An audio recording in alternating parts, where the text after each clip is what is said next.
Bugun imkonsizlik haqida gaplashamiz. Agar siz mana shu A4 qog'ozni 12 marta buklay olsangiz, tabriklayman, Ginnesning rekordlar kitobidan joy oldingiz. Ammo buni qilish imkonsiz. Shaxsan o'zim 6 marotaba buklashga erishdim. Buni sizga ilmiy isbotlab beraman. Xo'p, ekranga diqqatingizni qarating. Qog'ozni necha marta buklash mumkin? Biz buni matematik tahlil qilib chiqamiz. Nega buning iloji yo'q? Ya'ni biz A4 qog'ozni 7-8 martadan ortiq buklay olmaymiz.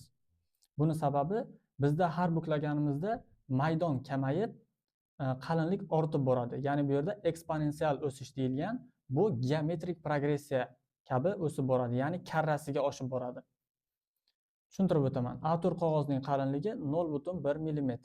Har buklaganimizda uning qalinligi 2 baravar ortadi. Masalan, 0,1 mm bo'lsa, bitta buklaganimizdan keyin 0,2, yana bitta buklaganimizdan keyin 0,4 va shu ravishda davom etadi. Uning formulasi 0,1 ko'paygan 2 ning n'inchisi. N bu yerda buklashlar soni. Qiziqarli fakt bilan bo'lishaman.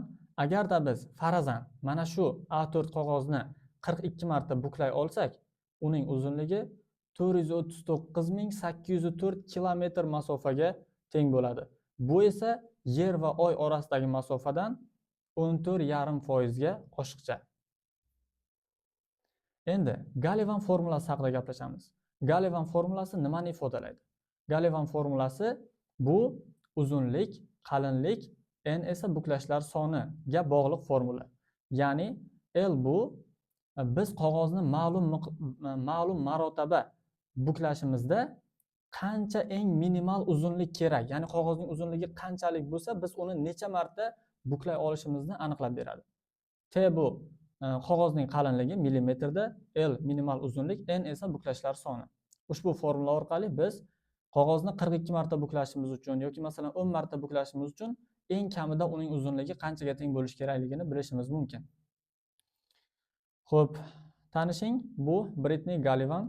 U 2002-yilda qog'oz buklash bo'yicha Ginnesning rekordlar kitobiga birinchi marotaba kirgan. U qog'ozni 12 marta buklashga erishgan. Gallivan formulasini ham buning o'zi o'ylab topgan, ya'ni u britaniyalik matematik olimi. Xo'sh, u bu ishni qanday bajargan?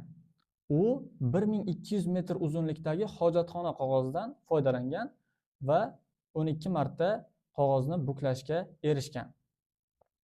Lekin aslida qog'ozni 12 marta buklash uchun ushbu formulasiga, o'zining Gallivan formulasiga ko'ra 879 metr uzunlik ham yetardi. Bu yerda endi ozgina zapas deymiz-ku, mana shunaqa masofa bilan 1200 metr hojatxona qog'ozdan foydalangan. Keyingisi MIT tajribasi. Ya'ni MIT universitetining talabalari ham qog'ozni 13 marta buklashga erishgan, lekin ular ishlatgan qog'ozning uzunligi 16 kilometr bo'lgan. Lekin bu Ginnesning rekordlar kitobiga kirmagan, garchi 12 dan baland bo'lsa ham. Nega? Chunki birinchi marta bunaqa tajribani Brittney Gallivan o'tkazgan edi.